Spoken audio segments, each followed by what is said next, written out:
Hi, I'm Brandon Gill, and it's my distinct pleasure to introduce our next speaker, Professor David J. Waters, whose topic is making sense of a world of words. Wallace Stevens, Interdisciplinary Science Education, and Developing a Vocabulary of Self-Description.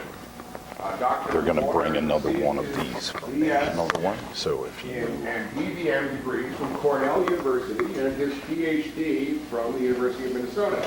He is currently a professor of comparative oncology and associate director of the Center on Aging and the Life course at Purdue University. they're going to bring another Since one. 2005, Dr. Waters has served as director of the Center of Exceptional Longevity Studies at the Gerald P. Murphy Cancer Foundation.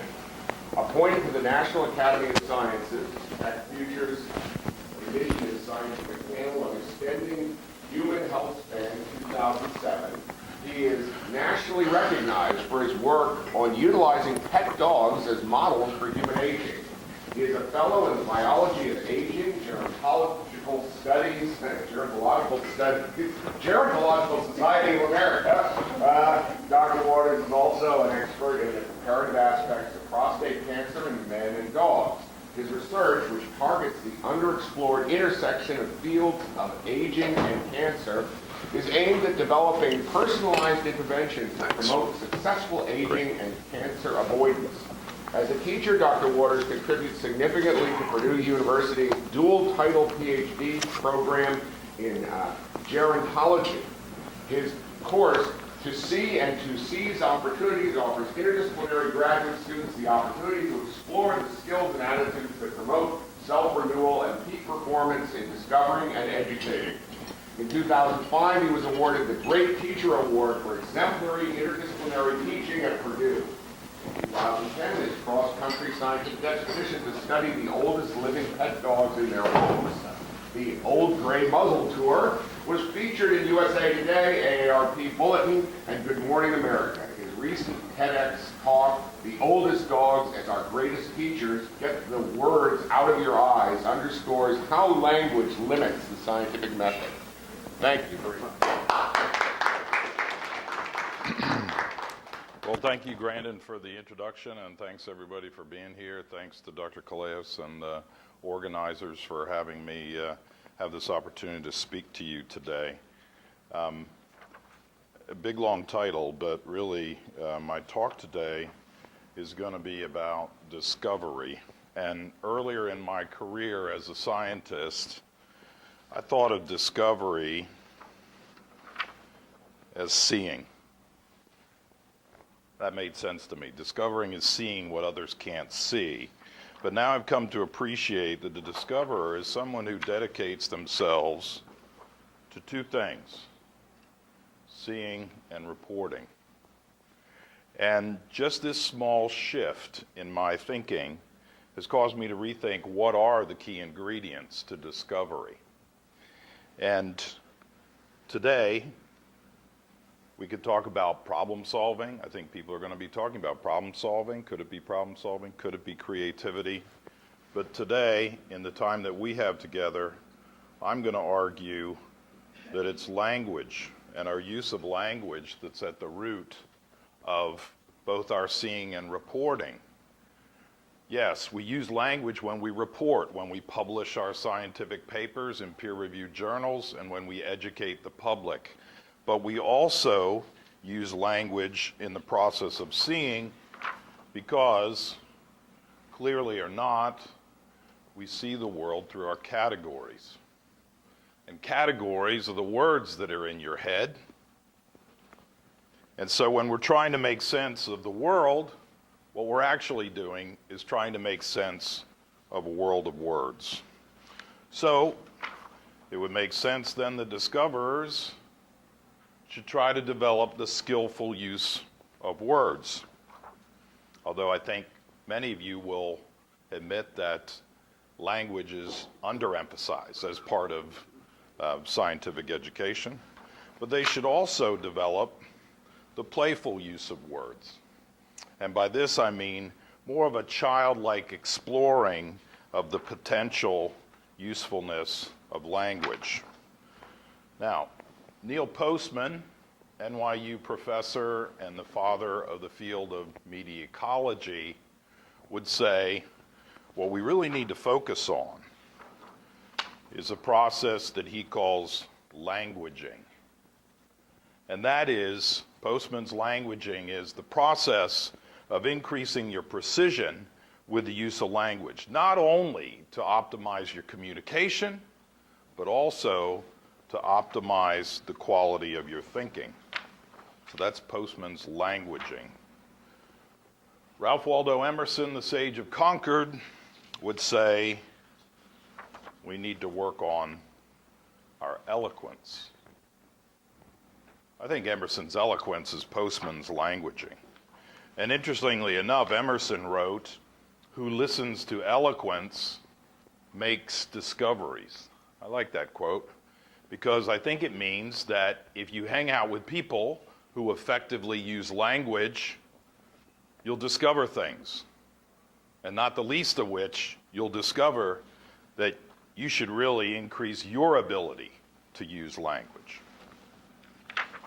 So, today I'll argue that peak performance in life and in discovery starts with the art of seeing.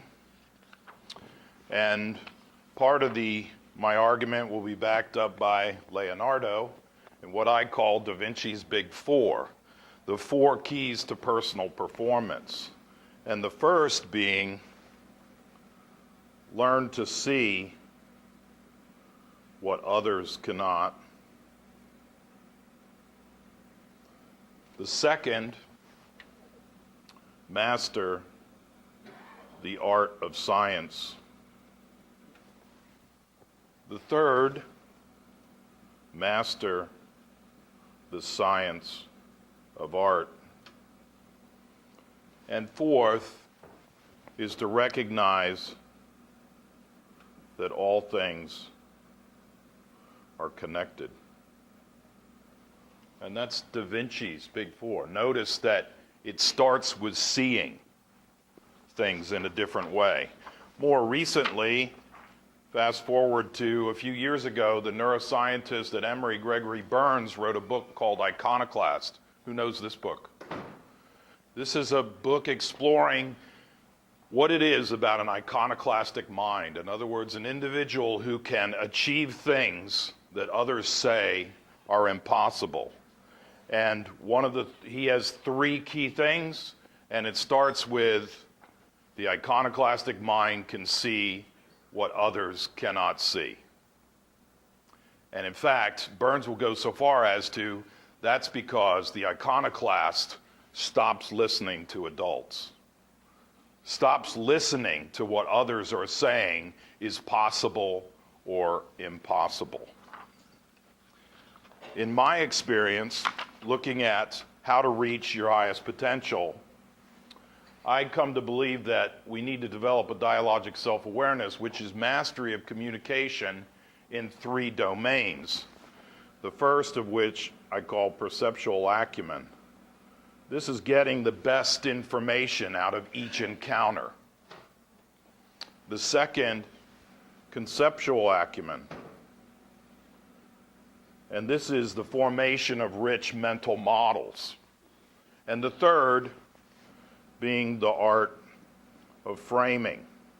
And that's the ability to take all this information, all the ideas in your head, cook them down, and frame a stance that can influence people.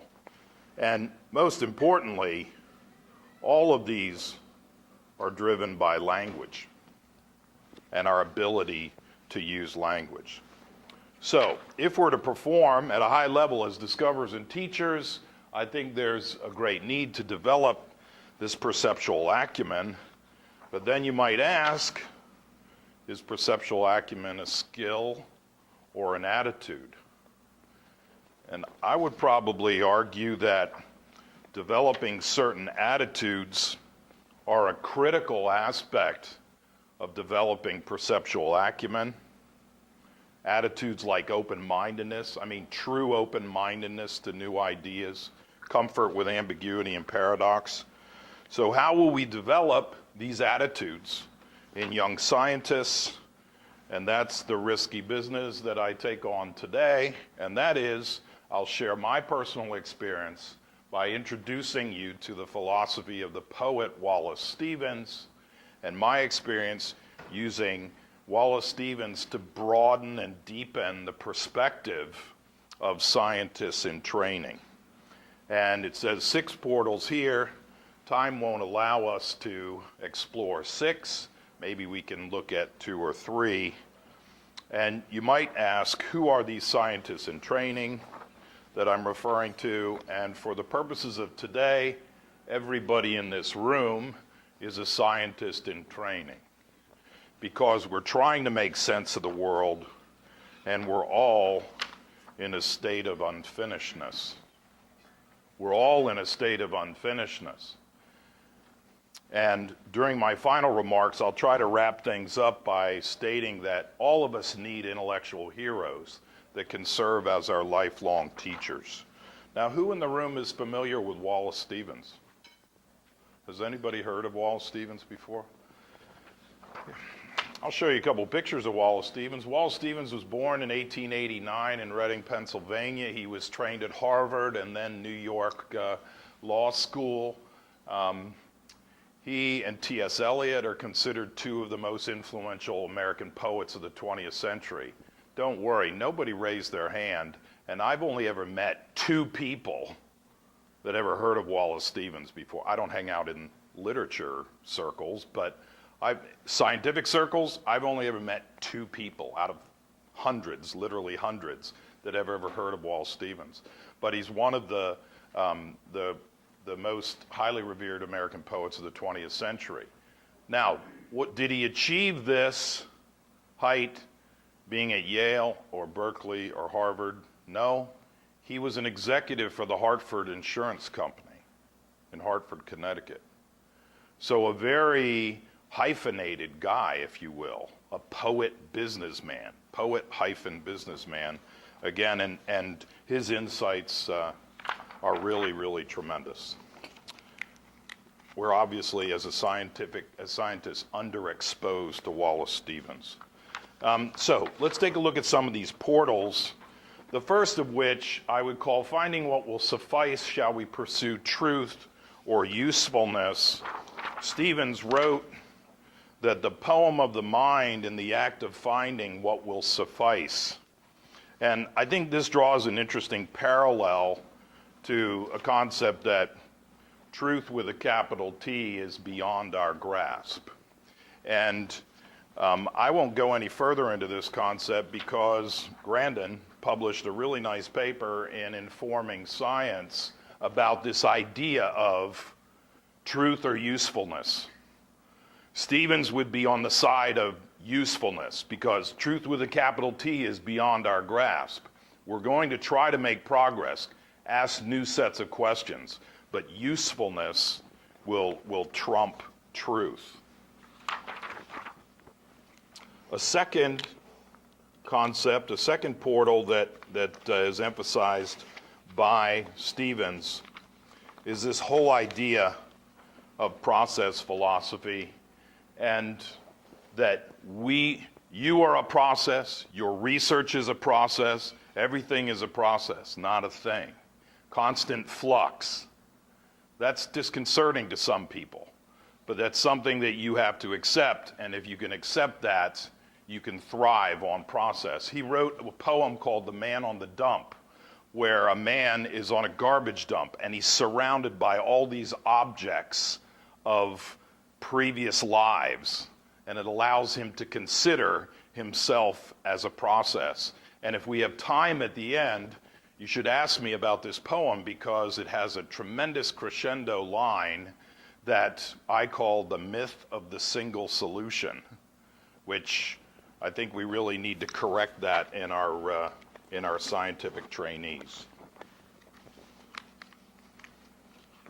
Okay, a third portal would be this: to see nature as a continuum and get away from our practice of either-orness. And with Stevens, either-orness just doesn't suit him.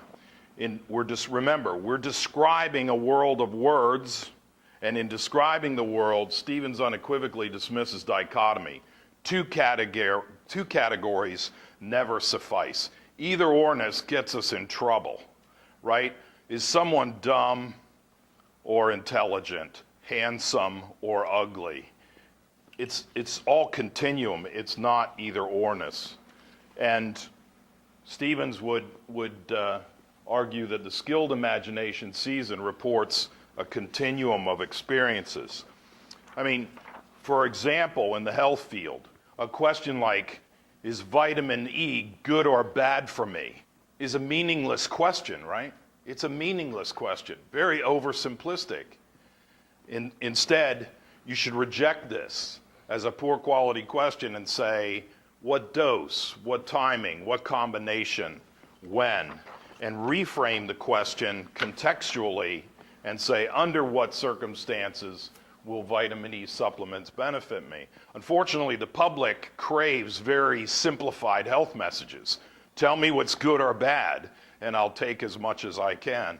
And that's either orness, and that should be out the door. So in the future, to optimize health, we'll need to embrace a more sophisticated way of seeing that all choices and all interventions as both good and bad, right?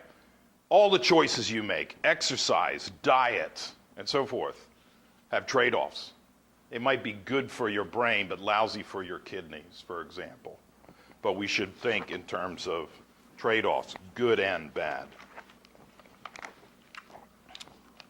A fourth portal that Stevens informs is this. A line from one of his poems is, "But to impose is not to discover." Now think for a minute, when you do your experiments, how we can impose rather than discover. We can impose with our methods, but we can also impose with our preconceived beliefs, right? Our starting points of our experiments, starting points of our inquiry. And here is the quote from Stevens in his poem, Notes Toward a Supreme Fiction, "But to impose is not to discover." So if we're out to discover nature, the question becomes, just how well developed is your sensitivity to the now? Are you really discovering something that's in front of you that is really represents nature, or is your experiment so contrived that you're studying some sort of phenomenology and not nature? The F.C. Prescott wrote, "Imaginative or poetic thought uses the images as they come. It discovers." So imaginative thinking is more holistic, is more likely to enable you to discover the whole, W-H-O-L-E. In contrast, analytical thought breaks up the presented images for its own purposes. It imposes. That's reductionist science, right? We study what we can study in great detail, and then we have to make these leaps of inference, and sometimes that gets us in trouble. Stevens sees reality, not our pre-existing beliefs, as the starting point to each experience. And so kind of the take-home message would be, avoid starting your philosophy with a systematization of previous beliefs, but instead strengthen your sensitivity to the ideas of the present, your own observings, rather than the stable thought systems already embraced by your colleagues. We do way too much of this, right? That's how we train to be experts, by the way. We listen to what other people tell us, and we adopt these preconceived beliefs. And Stevens is saying we need a balance, a constant reminder that we have to be sensitive to the present, and so that we can get the very best information from each experience. Alfred North Whitehead said it this way: above all, assemble, not follow some sort of systematized belief, assemble from your original firsthand observations. So you want to boost your understanding of patterns, but you also want to imagine new patterns, and this attitude points to this: the importance of making firsthand observations. critical to make first. So if you work in a laboratory and you're studying heart disease, have you ever seen a patient with congestive heart failure? Do you think that you could make some very, very interesting observations and it would spark new directions of inquiry if you actually made firsthand observations of the disease that you were interested in? And that brings up the idea that we see the world through our categories, but this is a question you have to ask yourself: where have your categories come from? So, are they from firsthand experience?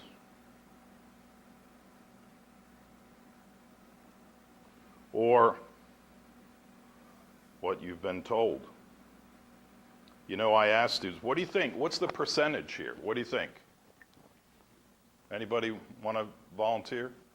What's the percentage? 20? 20, 80, 1, 99. You know, I ask students this, and sometimes they're over here 40 to 60% is firsthand experience. And my answer is 397, right? I mean, it's very, very small. It's very, very small. If you read thousands of scientific papers, if you read the literature in your discipline, that's what you've been told. That's not your firsthand experience. That's what you've been told. So a massive amount of our categories come from somebody else's words. So when we're trying to make sense of nature, of world, we're trying to make sense of a world of words. And so our target is to become an inspired and multi-angled discoverer, not what Stevens would call the lunatic of one idea. That's if you only have one angle of vision and you're stuck in the ruts of specialization. The lunatic of one idea. The fifth and final portal that I'll share with you is this idea. The supreme fiction. Reality is local production. Stevens says that we're constantly trying to make sense of nature, and the best that we can muster is an approximation, what he calls a supreme fiction. So in any given encounter, our experience is never pure sense data. We react to nature filtered through us, filtered through our previous thoughts, our presuppositions, and biased expectations encultured within us from our previous experience. And the physicist David Bohm called this net presentation. Is anybody familiar with that term? Net presentation. And like Stevens, Bohm teaches us that experience is net presentation. It's a mixture of presentations, the sense data, what you're encountering now, and representations of what you previously believed about that object. I don't know, I'm trying to think of an example of that. If you're driving down a familiar highway, how much of your experience is that actual driving experience, or a big chunk of that encounter is your previous driving in that familiar highway? When you meet someone, are you really getting the information from that encounter about that particular individual, or do you have some preconceived notion about that group of individuals that that person belongs to? I think you can look at just the act of driving as your, that concept applies better. The act of driving, you are not really aware consciously. Right, and we can talk about that at the question. So this quote I like Stevens made, reality is that part of reality that impresses us, right? And if you embrace that, then I can bastardize that and say your data set is that part of your data set that impresses you. Face it, you love your hypothesis, right? And when you jump into your data set, you look for that first indication that supports your hypothesis, and there it is. So your data set is that part of your data set that impresses you. Stevens would warn, do not be satisfied with the surface impressions that fit the hypothesis that you treasure so dearly. He wrote a poem called 13 Ways of Looking at a Blackbird, which explores this multiple angles of the same reality. Maybe we should be thinking 13 ways of looking at my data set. Do we do that before we publish? Do we look at our data set 13 different ways or 15 different ways? I think we should. I wrote a piece called Science and Stevens, and in it I stated here, the supreme fictions we muster can distort reality, and because scientists are so in love with their hypotheses, they're prone to overlooking the distortions of reality inherent in their own work. I affectionately refer to this as the myth of the dispassionate investigator. Scientists would do well to embrace the idea that reality is a local production, contingent upon their specialized view, preconceived notions and biases. Importantly, each scientist needs to recognize the specific areas of his working reality that are the most contrived, right? Science is deeply personal. None of this nonsense of the scientists objectively walking around in the white coat. It's deeply personal. You love your hypothesis, and hence we're prone to fall into this trap. So, can we apply Stevens' supreme fiction on how we react to new information? I think we can by considering this. What is a scientific manuscript? There's a literary critic named I.A. Richards whose heyday was in the 1930s, and he said, it seems like when people are talking about something, the people who think they know the most and understand the most and are talking the loudest, he doesn't understand why that's happening, because when it comes right down to it, what they're saying is a view formed under special circumstances, right? They're only talking about their view formed under their circumstances. Okay, so here's a paper that we published in Aging Cell looking at the influence of overexposure on exceptional longevity in dogs. It could have been titled A View Formed Under Special Circumstances. Here's a paper we published looking at the trace mineral selenium and prostate cancer risk. Look at this. What an impressive title. Defining the optimal selenium dose for prostate cancer risk reduction, insights from the U-shaped relationship between selenium status, DNA damage, and apoptosis. Wow, that's really something. We could have published it with that title. A View Formed Under Special Circumstances, right? Here's a paper that appeared in that Proceedings of the National Academy of Sciences from Germany, in which you supplement, you exercise people, and exercise improves blood sugar regulation, but if then you supplement them with high-dose antioxidants, you block the beneficial effects of exercise. Okay? It could have been published under this title. Why not? The investigators chose the duration and the intensity of the exercise, the study subjects, the dose of the antioxidants. It's a view formed under special circumstances. That's what any scientific report is, not truth with a capital T. Picasso said this, art is a lie that lets us recognize the truth, and I have stolen from Picasso that my scientific manuscript, your scientific manuscript, is a lie that lets us recognize the truth. No scientist should believe that your manuscript is truth with a capital T, and maybe we want to talk at the question session about maybe we should see manuscripts as non-historical, in fact, myth. Maybe we should talk about that. So, to be playful with words, I've come up with my own neologism, new word, and it's called viewfusk. And the viewfusk is a view formed under special circumstances. So in my group, when we read a paper and somebody's really excited about it and is going over the edge, the implications, we back up and say, yeah, but it's just a viewfusk, right? It's just a viewfusk. A view formed under special circumstances. Okay. What about a synthesis here? I think it's time. In Description Without a Place, Wallace Stevens wrote, "It is a world of words to the end of it, in which nothing solid is its solid self." What I've tried to do in the last 35 minutes is to move the relevance of Wallace Stevens beyond the poet's realm to a new province, the scientists in training. I want to open minds of scientists in training to some of the ideas of Wallace Stevens. My contention is that for far too long, scientists in training have been cut off from the genius of Stevens. Hence, you've never heard of Wallace Stevens before.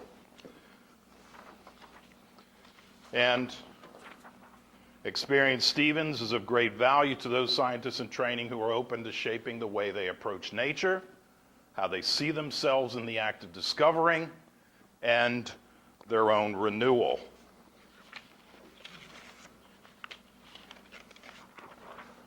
We said earlier, language is an underemphasized part of science training. It really is. It really is.